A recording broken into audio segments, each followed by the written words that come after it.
Ito na ulit, magandang gabi po ulit sa inyo. Pasensya na po kayo kasi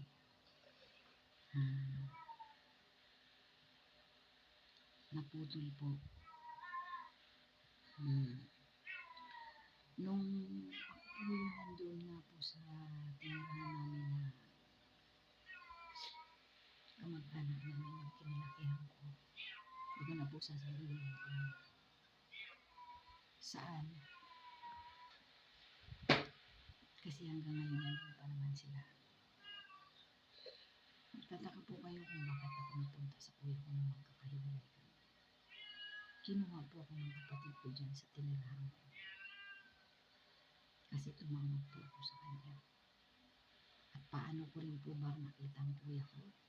Yun nga po, yung trabahador po, nakakilala ko. Sila po nakakita sa kuya ko.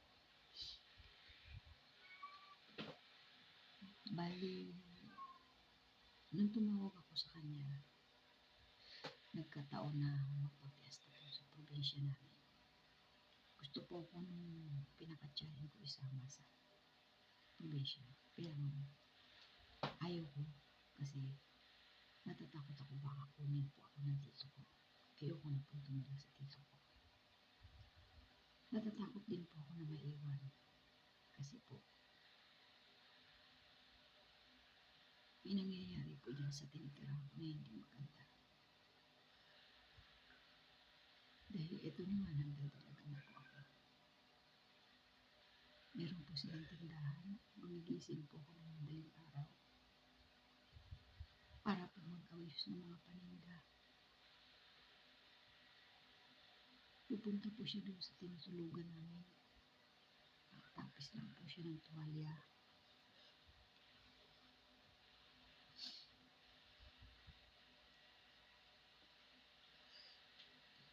Takot ako kasi yung pintuan namin walang lock. Sadya ho, hindi ho talaga nilagyan ng lock yun. Kasi po, hindi ko pa alam kung yung pinaplano niya. Lahat po na hindi dapat mga masisela ng mga bagay sa katawan ko. Hinahawakan niya. Gabi-gabi. Halos hindi na ako natutulog. Kasi takot po ako. Ganun pong ginagawa kaya naglakas ako ng loob. Tawagan ng kuya ko. Nagkataon naman po na wala po sila. Namili po. Matagal po sila. Siguro na dyan na rin ng Diyos na hindi pa sila bumalik. Nakarating pa po dito para sundin ako. Pero ang gusto ng kuya ko, ipagpaalam ako. Inaantay nila hanggang sa napakatagal na nilang dumating. Hindi pa ako sila dumating. So, nakasama po ako ng kuya ko. Yung nasa kuya ko, sama po siya. Doon na po ako tumaga sa kuya ko. Pero nandun po ako sa kanila. Masakit ang ulo ko dahil yun ang ginagawa kong panlak sa pintuan. Paangat ulo ko para hindi mabuksan yung pinto. Kaya mahirap magtiwala. Hindi ko sinasabi lahat na kamag-anak kami. Pero mahirap magtiwala lalo na kung ang babae. Babae kang titira ka sa mga kamag-anak ko. Kamag-anak ko napakahirap.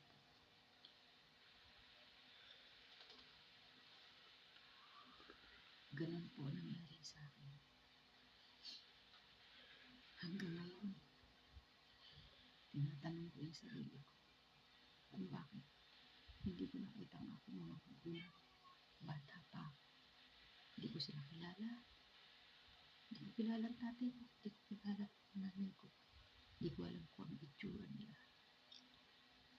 Lola ko lang ang nakagising ko. Pero yung lola ko namatay din po.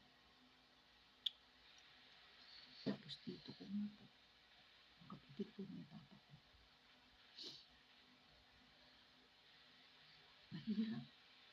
Napakahirap. Itong buhay ko. Dalaga pa po ako.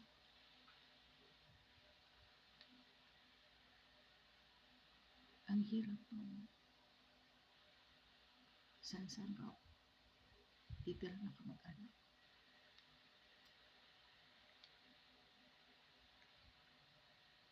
Kaya mapapayo ko sa mga kabataan,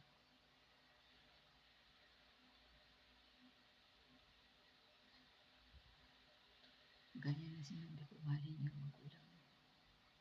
Hanggat niyayakap niyo sila, yakapin niyo. Kasi pag wala,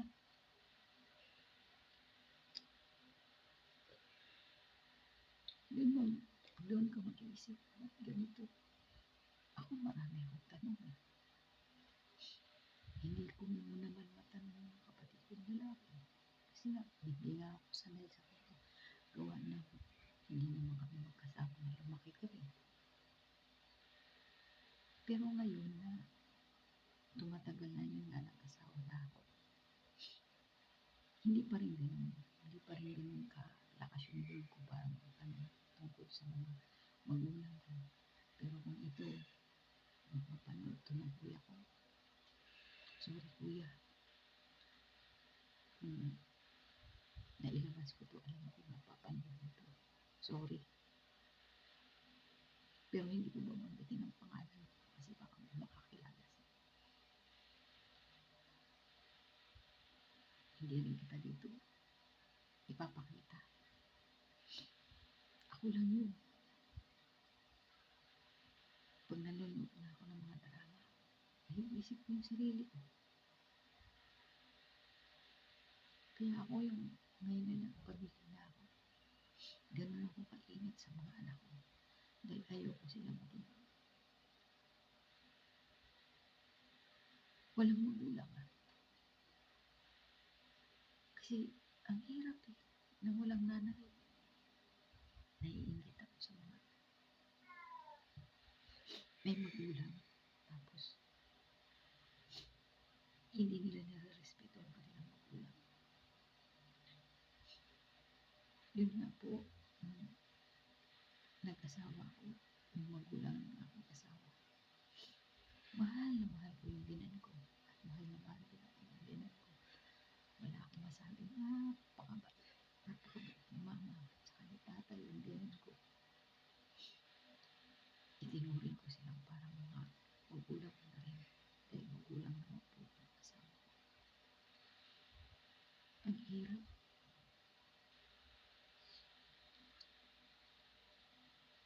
Kaya naaawa ako sa mga bata na nakikita ko na wala silang magulang.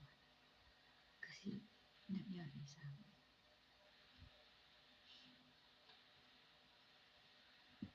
Kasi kung hindi po ako gumawa ng paraan para makaalis dun sa tinitirahan ko,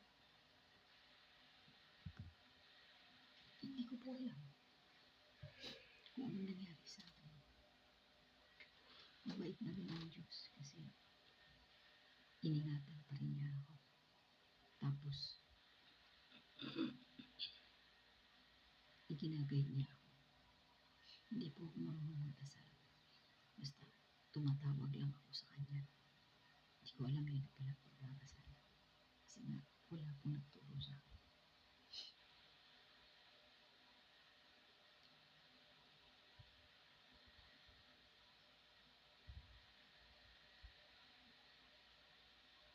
Pero kahit na wala akong magulang, nung natira na ako sa kuya ko, tapos umalis din ako sa kapatid ko, namuhay ako mag-isa. Marami akong naging kaibigan. Pero hindi pala lahat ng kaibigan pagtitiwalaan mo. Mamimili ka. Papakitaan ka nila ng una ng ganito sila mabait. Pero bandang tatrahilurin ka rin nila. Nung nakita ko mga kaibigan ko na iba ng ginagawa nila, unti-unti ako lumayo sa kanila. At hindi ko ginaya sila. Kung ano man ang bisyo nila, hindi ko ginawa. Uwi namin ko. Yung dalaga ako. Nasubukan ko naman lahat.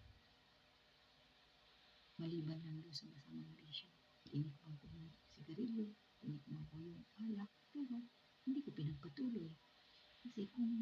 gagawin ko yun, nakikita ko sila kung ano na nangyayari sa kanila. So, inisip ko kung gagawin ko, hindi na mangyayari sa akin. So, ba't ko pa gagawin? Diba? Kaya hindi ko ginawa. Marami pa po ako sa inyo ibabahagi tungkol sa sarili ko. Paunti-unti lang po. Ang ano ko rito, makatulong sa ibang mga kabataan. Dahil marami ako nakita mga bata ang aaga pa nila ng asawa. Tapos, iniiwan nila yung mga anak nila, napapabayaan nila yung mga bata. Kawawa. Kawawa po. Lalaki sila ng walang nanay, walang tatay. Meron man, hindi sila na susuportahan ng maayos. Kaya kawawa po. Ramdam ko kung ano mga nakikita ko sa paligid. Kasi, nangyari po sa akin. Pero isa lang ang pinagmamalaki ko na hindi po ako pumasok ng mga masasamang bisyo.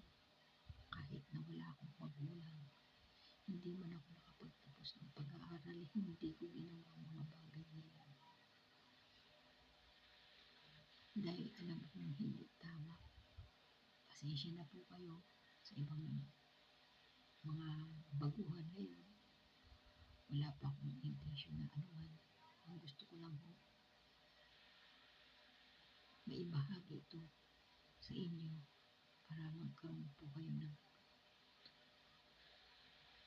aral, mapulutan niyo po ng aral. Hindi ko sinabing gayahin niyo. Hindi ko sinabi sa inyo gawin niyo yan.